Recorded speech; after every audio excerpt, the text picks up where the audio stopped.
આ ભાઈને અહીંયા ગવઢિયા જોઈએ છે. બધા એમ કહેતા હોય કે ગવઢિયા લઈ જાઓ, અને અહીંયા સદભાવના વૃદ્ધાશ્રમમાં વિશાલભાઈ અને વિજયભાઈ એવું કહે છે કે ગવઢિયા અમને દઈ જાઓ. તો આપણે વધારે જોઈ શકો છો ખાલી ઝલક કે અહીંયાથી બધા જમીને ગયા છે હમણાં, પણ હું થોડોક લેટ પડ્યો. તો વિશાલભાઈ, અહીંયા કેટલા વૃદ્ધો આપણે છીએ એક સાથે જમવા આવતા હતો તો આ બિલ્ડિંગની અંદર?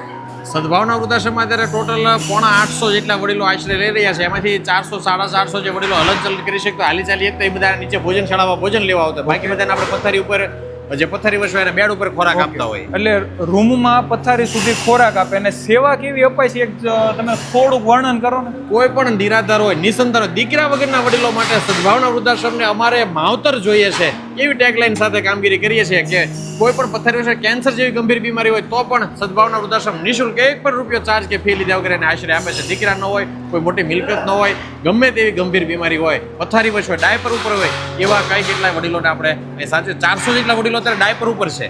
ઓકે, તો તમારે કેટલા વૃદ્ધો જોઈએ છે? સ્કૂલ આપણે સદભાવના વૃદ્ધાશ્રમ વિનુભાઈ બચુભાઈ નાગરિકા પરિસર જામનગર રોડ ઉપર આવેલું છે. ત્યાં 5000 વડીલો માટે અદ્યતન સુવિધાઓ સાથેનું આપણે નૂતન સદભાવના ધામ બનાવી રહ્યા છીએ.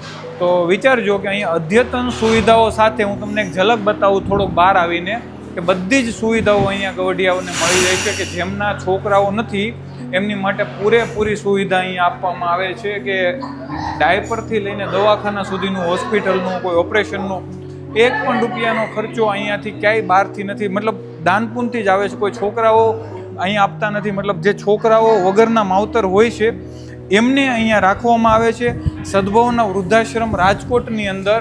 તો જો તમે પણ આવા કંઈક સાહસની અંદર જોડાવા માંગતા હો તો એક વખત વિઝિટ કરજો. રાજકોટ જામનગર હાઈવે પર આવેલું છે આ સદભાવના વૃદ્ધાશ્રમ. અને સેવાનું કાર્ય ખરેખર આ કહીને વર્ણનમાં ન આવે ને એવું સેવાનું કાર્ય છે. એક વખત અહીંયા એક આ ઝલક જોવા આવજો, બહુ મજા આવશે. કે તમારે એવું હોય ને કે એક વખત કંઈક આટો મારવો છે, ફરવાલાયક સ્થળે જવું છે, તો એક વખત અહીંયા આવજો. તમને એમ થશે નહીં ફરવાલાયક સ્થળે ગયા ને જેટલી શાંતિ મળે ને એની કરતાં વધારે શાંતિ તમને અહીંયા મળશે. ચાલો મળીએ આવા એક રિયલ બીજા વિડીયોની અંદર. ત્યાં સુધી રામ રામ.